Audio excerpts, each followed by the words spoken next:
wherever you may be listening, however you may be listening, thank you so much for tuning in to another edition of the Cardinals on SI podcast.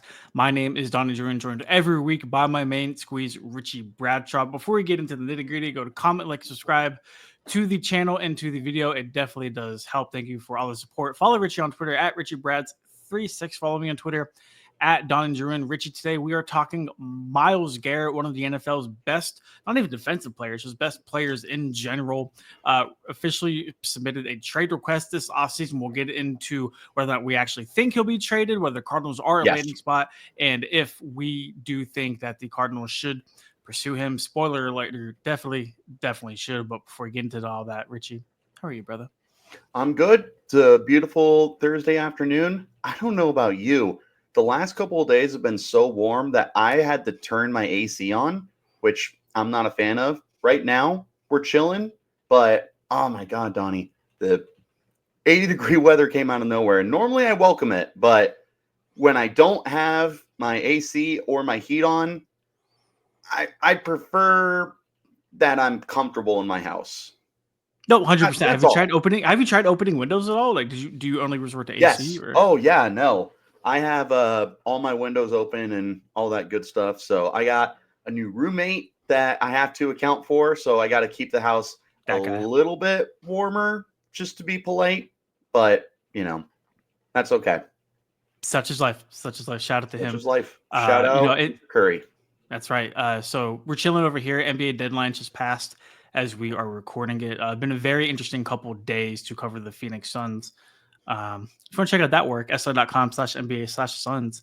If you're interested. Guy over there does great work. I don't know who the publisher is. So yeah. He's a cutie too. So shout out Kevin and Brendan for doing really good work over there. Not them. Oh no. Okay. Some other guy. Oh yeah. Bonnie Bruin, right? Stop it. All right, Richie. Myles Garrett, Cleveland Browns defensive end, pass rusher, whatever you call him, needs no introduction. No. Pro Bowler, All Pro feature, Hall of Fame player. Last week officially submitted the following trade request that you see on the screen right there. After so many years in Cleveland, the guy's getting just a little bit older into his tenure in the NFL. He wants to win. He's made plenty of money. He's going to continue to make plenty of money. That is not the issue here. And this isn't one of those things to where he's trying to use a trade request as like contract leverage, such as Budda Baker did last offseason. This is real.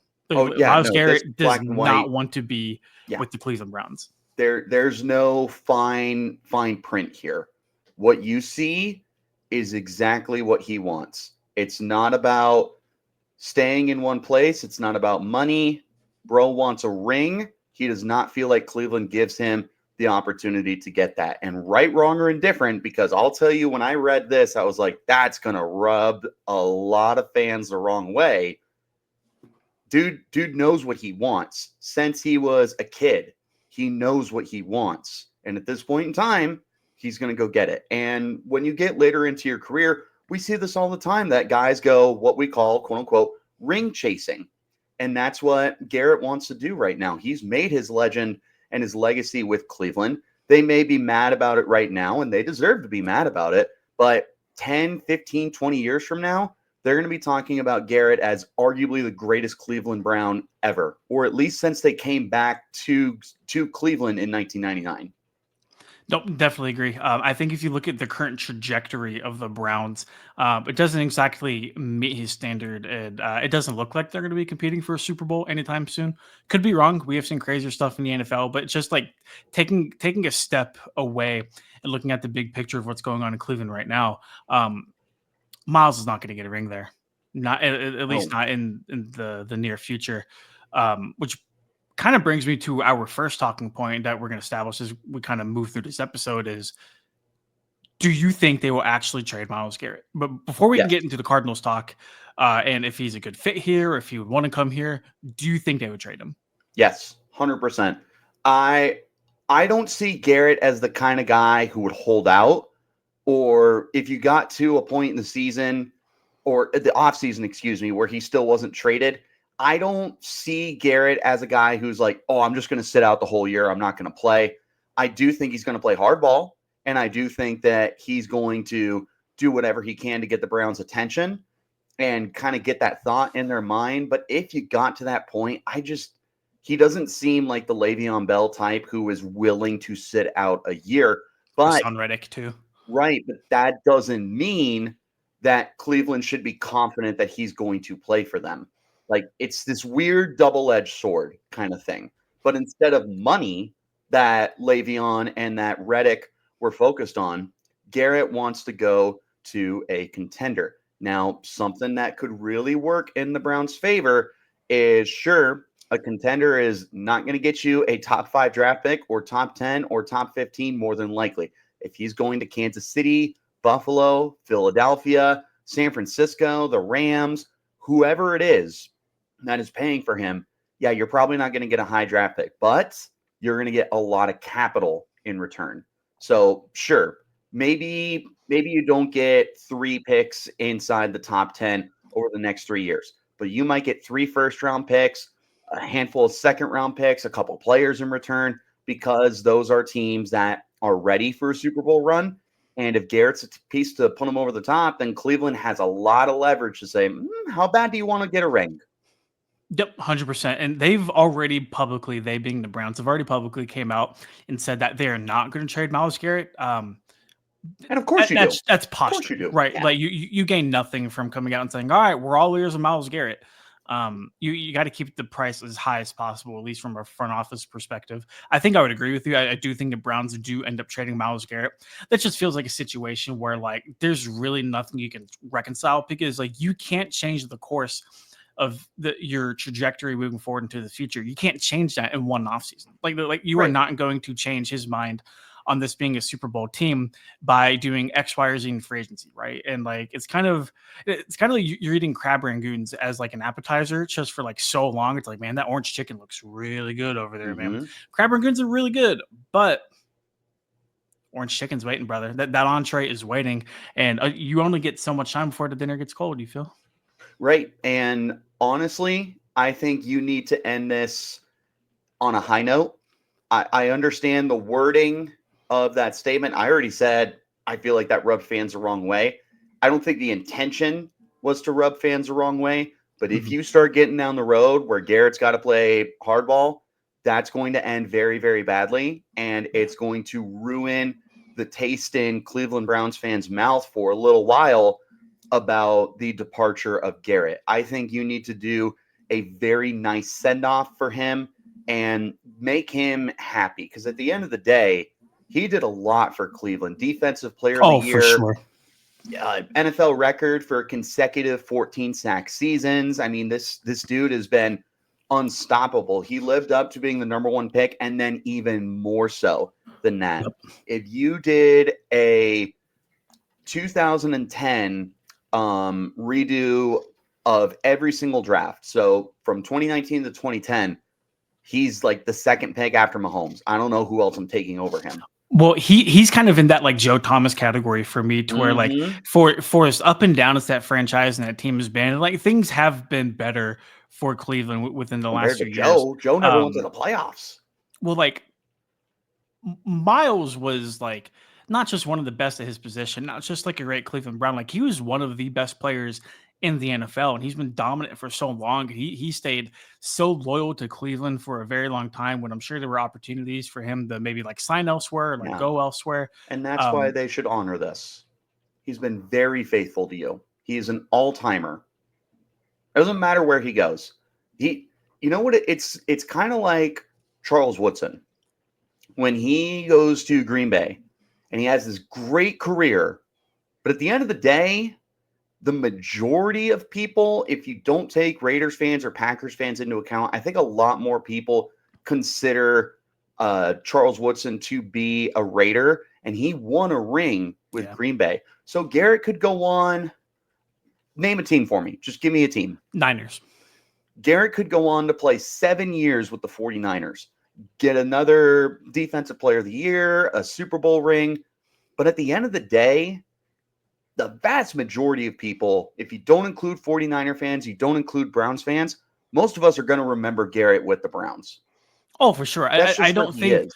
I don't think him winning a legacy him winning a Super Bowl with another team would impact his legacy in Cleveland. No matter how long he played. Like I said, he could play with the 49ers No, for and 7 years. He could play for 2 years. Same thing with JJ Watt too. Like had JJ won a ring here with the Cardinals, he would Right. still be looked at as a Houston That's a Texan. Texan. Yeah. Right. So I mean, I don't think that would have impacted his legacy at all. So we do agree the Browns will and probably should trade Myles Garrett. And then you kind of reach into that category of, okay, like this is a thing, this can happen. Obviously, 31 teams should be calling the Cleveland Browns for Myles Garrett. Right. What would a trade package look like? Like you have one of the NFL's best players available on the market. What would it look like? So NFL insider Diana Rossini says one NFL GM says probably a first plus. Can't wait for it will be 3-1s crowd. Not happening. So they threw out maybe a first and a second, a first and 2/3. Throw a player in there. That's what one NFL GM thinks, and then our own Richie Bradshaw put together this little mock offer for the Arizona Cardinals. So 2 first-round picks, 2 third-round picks, and Michael Wilson. You never really know what those are going to look like just in terms of trade package-wise, just because it takes one team. It takes one team to be convinced that, hey, he's the light at the end of the tunnel. We need to go over the top to make sure we get him and we do not miss out on him. Who did the Patriots trade a second-round pick for a handful of years ago? Mohamed Sanu, wide receiver. Sanu, dude. What a horrible All it takes is one. All it takes is one team to do it. That being said, kind of knowing the trade packages, looking at what you think, looking at what an NFL GM thinks of potentially doing it. I guess the first thing is we need to establish, would the Cardinals be interested in Myles Garrett? This is going to be a very short conversation, but would the Cardinals be interested in Myles Garrett? Yep. Next question. Okay, cool. Do you think Myles Garrett would be interested in coming to Arizona? I think you'd have to sell him. I think you would have to do a really, really good job selling him because the Cardinals haven't made the playoffs in a long time. They're coming off an 8-9 season where they were in control of going to the playoffs and they completely fell off in the second half of the season. You would have to do some selling. You might have to even over-exaggerate some things to kind of get his attention. Like, that's a hard sell when 31 teams are going to be calling. Yep. Like, it's not just going to be the Cardinals. The Buccaneers are going to call. The Vikings are going to call. The Packers are going to call. The Texans are going to call. The Chargers are going to call. Like, teams that are much more apt to contend right now compared to the Cardinals, who are probably a few pieces away. Myles Garrett doesn't make them Super Bowl contenders, but he does make them a playoff team. He gets them pretty damn close. I think if they get Myles Garrett, they would have to be the favorites to come out of the division next year, right? I don't know if I'd go that far, but they'd be top 4. Yeah. Oh yeah. They wouldn't be 4th. I can tell you that much. They would not be 4th. Who would be 4th? I don't know. But you add Myles Garrett to this team, couple of signings in free agency, nail the 3 draft picks you would have at that point. They're going to have a chance. And we saw them. We've seen the peak potential of this Cardinals team without a guy like Myles Garrett on them. No, I completely agree. I think when you stack the Cardinals up against other teams, because Myles wants to win a Super Bowl, and I would assume he wants to win a Super Bowl sooner rather than later. The Cardinals, while they're on a good trajectory to eventually make themselves a year after year postseason contender, they're not quite expected to lift that Lombardi up within the next year or two. So that was going to be my question for you. Is will the Cardinals in 2025 win a Super Bowl with Myles Garrett on the team? I don't think so. Pretty tough road, right? Okay. What about 2026? Myles Garrett's on the team, few upgrades here and there. Are the Cardinals going to win a Super Bowl? I would feel better, but still no. You feel better? Exactly. 2027 rolls around. Okay, this is year 3 with Myles. This is probably all or nothing. Are they going to win a Super Bowl with him? Again, you're just not sure. Yeah. Right. Whereas Kansas City, Baltimore, Buffalo, some of these other teams, Washington. I've seen the Commanders thrown out as a huge landing space for him. Yeah, I mean, Washington has a lot to offer too. So those are teams that are much closer to winning a Super Bowl than the Cardinals are. And even if you give the Cardinals 2 or 3 off seasons, they still may not be there quite yet. There's pieces that need upgrading, and none more so than quarterback. Yeah, I was going to say that it's a very interesting conversation with the quarterback spot because All those teams we named. 2025 very much feels like a make or break year for Kyler in a sense where you just want to see him be a little bit more consistent. We're fans of Kyler. Obviously, the Cardinals themselves are fans of Kyler. But it's going to reach a certain point, man, where it's like if we really, really are going to make a push for this thing, we need better play at quarterback. Yep, and at some point you got to make that move. Garrett is that move. What I was going to say, I feel like for as much as we've talked about the Cardinals not being quite Super Bowl contenders, you can talk him into it. Yeah. You could say, hey, Myles, you know what? We were this close from making the postseason last year. You can be the guy. We're close. You can be the guy that gets us over that hump. You can play a part. You can have your name remembered here. You're going to go in the Hall of Fame as a Brown. There's no doubting that at all. You can be remembered here. Your name can be in the Ring of Honor. In the Ring of Honor. Yep. Very similar to Carson Palmer and what he was able to do with the Cardinals in that short stint here. You can have the same thing. You can have a legacy in 2 different places, my guy. Like it doesn't have to be an all or nothing thing.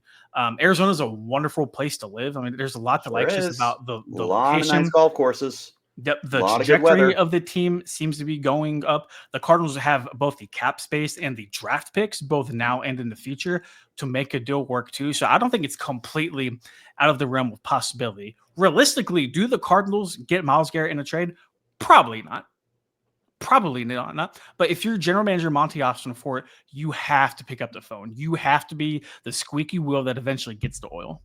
Right. And one thing I want to add on to Cardinals cap space, because a lot of these teams that are contenders do not have the money that the Cardinals do because they are spending it at other key positions. A team like the Cardinals, who is a Myles Garrett away from going to the playoffs, you get to the playoffs, anything can happen. They not only can use that, but they can say, hey, man, you're only 29 years old. We will more than happily give you a third contract. We will let you reset the market. And you can be here and be a legend and play for a defensive team with the head coach and Jonathan Gannon and a defensive coordinator, Nick Rallis, who are just terrific together. And yeah, that play is not going to drop off. He comes to Arizona. Congrats on a 5th consecutive 14-sack season or more.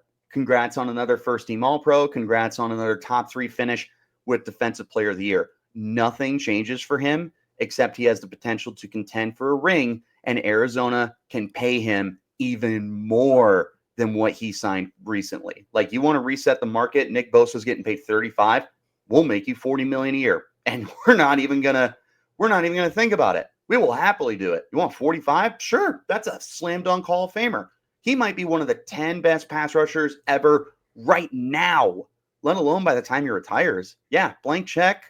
Let's go contend and make you happy and paid. 29 years old, that's still pretty much the prime of your career as an edge rusher. It's not like running back where he's tailing off, and it feels like Garrett's getting better every year. So, I have seen some people question the fit with Garrett, just in terms of him being like a 4-3 defensive end and the Cardinals running like and a then base ask him to 3-4. stand up. Sure.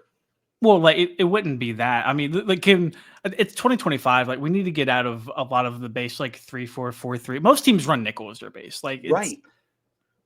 And then people talk about, oh, like where's he gonna be with like Dante Stills and like Darius Robinson on the side with like BJ Ojulari coming back, and He'll be starting. Like you just make sure he's on the field. You make sure he's one of 11 guys with a white helmet on out there, and he'll be okay.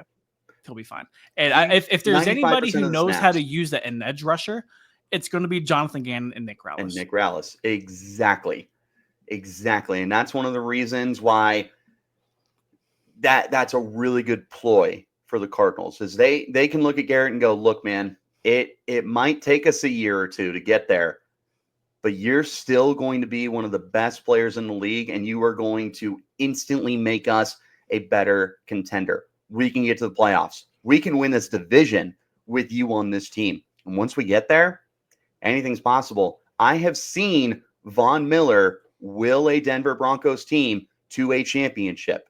They had no offense that year. That was an elite defense. It wasn't just Miller, but who won MVP in that Super Bowl, Donnie? Can you remind me? Von Miller. Von Miller. A defensive player can carry you to a championship. And the Cardinals are a playoff team the moment he gets here. And then, this staff knows how to create a pass rush. Cardinals had 41 sacks this year without any kind of consistent edge rush. You give them Myles Garrett, I'll go as far as this. Dude, he could break the record here. He's been super close to breaking the record with Cleveland. Nothing's stopping him from a 23 sack season. He's entirely capable of that. I'm shocked he hasn't hit 20 at this point in his career. That is kind of shocking, huh? He had 19 when he won Defensive Player of the Year. So it's not like he's missed it by 2 or 3 sacks. Like, he's right there. Yeah. And there's no reason that he's going to drastically fall off a cliff with the production. I want to see. Yeah, he had 16 consecutive sacks. That's crazy. That's his career high. I don't care. I stand firm. He could easily be a 20-sack guy. I'm not backing down off of that, especially with a team that knows how to dial up a pass rush. You've got an 18th game that's coming here in the next few years. Yep, that's fair. Garrett will absolutely challenge for the sack record before his career is done, whether it's in Cleveland, Arizona, or any of the other 30 teams. Yeah. Bookmark it. Put a stamp on it. Certified. All right, man, let's get out of here. Case in short, the Arizona Cardinals should be blowing up the phones at Lake Erie for Myles Garrett. Do what you can to get Myles here. Whether the cap space isn't a problem, the draft picks aren't a problem because you were going to spend one on a premium edge rusher anyways. And if you can get a future Hall of Famer who is not even 30 years old yet, I think you pull the trigger on that, especially with the trajectory of how the Arizona Cardinals are moving and grooving. But we can talk about that at a later date. Thank you so much for tuning in to another edition of the Cardinals on SI podcast. For Richie Bradshaw, I am Donnie Druin. Thank you so much for checking us out. Have a wonderful day, and we will see you silly geese next time.